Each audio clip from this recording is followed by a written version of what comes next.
Well, if you walk through the Bronx, chances are you'll see people hard at work, maybe visiting Arthur Avenue or taking a trip to one of the largest zoos in the country. People just going through their day-to-day activities. But what you might not see is the Bronx's violent underbelly, drug cartels operating near where kids play and possibly near where you live. In our Heroin Homeland News 12 special report, Eric Steltzer reports on just how bad the problem is and what law enforcement is doing to fight back. The DEA says the Bronx is being used as a heroin mill, so we got in one of these to find out why. The city of New York, a population of more than 8.4 million people.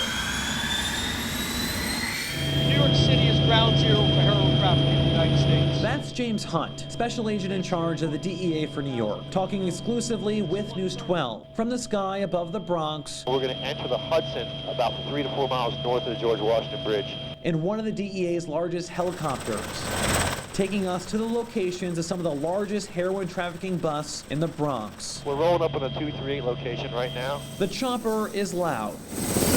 He tells us the Bronx is being used as a heroin mill by gang members and Mexican drug cartels for massive drug operations. So they're packing the drugs in New York, places like the Bronx, and distributing to other parts all across the country.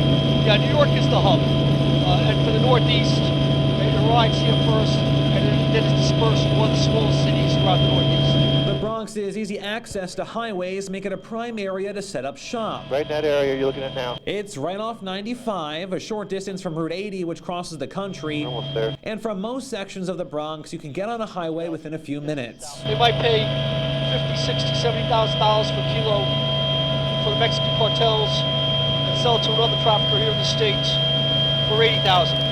They make $10,000 just passing through their hands once. In May 2015, the biggest drug bust in New York State history. Drug organizations throughout New York City and in the surrounding area will be scrambling to find heroin. And they were. 150 pounds of heroin seized, $2 million in cash taken from the Fieldson section in the Bronx. The drug street value, $50 million. We spoke with the New York City Special Narcotics prosecutor, Bridget Brennan, who said the bust had immediate impact, affecting supply in Long Island and New Jersey. And we know that because we heard it on wiretaps that we were running. And we heard it not only in the city, but regionally. Brennan says law enforcement's goal is to control the supply while focusing on prevention and treatment. It's made more difficult when dealing with the violent cycles of the cartel. They have a seemingly endless supply of cash, and like the Fieldson case, are willing to risk it all to make money and get people addicted. In that case, we also seized a couple of $1 million, which was going to be the payment for this load and part of a down payment on the next load that was coming in. That's the level of criminal that we're talking about.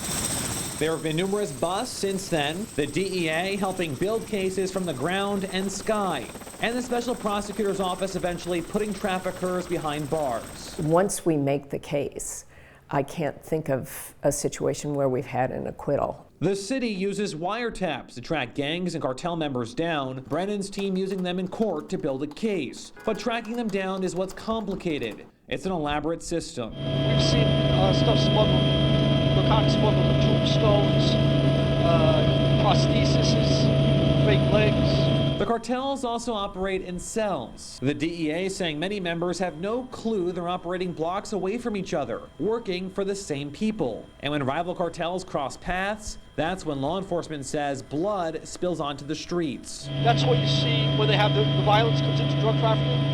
It's wars.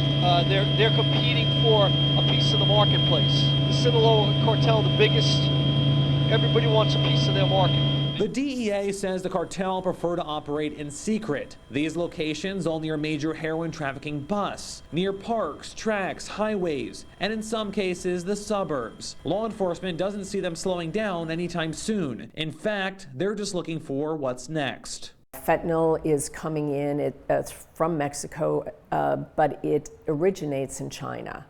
and it's being, the fentanyl that we've seized has been transported by the cartels. Fentanyl can be 30 to 50 times stronger than heroin. Brennan says it's contributed to deaths in the Bronx, the borough, she says, with the most overdose deaths tied to the drug. Fentanyl is man-made and cut into heroin for 1/10 of the price, making it cheaper and more dangerous. We've seized it cut into heroin, and we've seized it cut into cocaine. Are they selling them for the same prices too, or are they just saving money and then, you know? Same prices. Brennan says she will continue to put drug dealers behind bars from the ground, as others keep a watchful eye from the sky, trying to target a killer with no bounds, targeting the wealthy, poor, and middle class, with an injection and a possible lifetime of addiction. You know, there's an addict population here that has a thirst for heroin, so they're going to keep on bringing it in. They're not taking a hiatus, you know, or vacations. It's a continual thing. Wow, such a scary epidemic, but we really saw it, you know, from up in the air and just from those experts that are working to fight this problem too. Yeah, right at the end of that story there, you saw Special Agent in Charge James Hunt, who said they made a lot of progress, a lot of significant progress, but there is still work to be done. The cartel is still operating right here in our borough. But the key is actually talking to people out there in the Bronx to actually stop it. Yeah, and it's as simple as if you see something, say something, right? Yeah, that's what he told me too. It's just one of those, the age-old saying, if you see something, say something. At the end there, we talked about that one bus that was over in the suburb, and in that case, it was you know, members of the cartel going out there, paying in cash for a home, and people there said, hey, something here, you know, it's a little fishy. Let's make a couple phone calls about it. So if you see something, say something, and who knows, you could end up saving lives, and you could really, you know, help stop a huge problem here in the borough. Wow. All right. Well, great report, and hopefully, yeah, we have more on them, more bust happening. Thanks so much, Eric.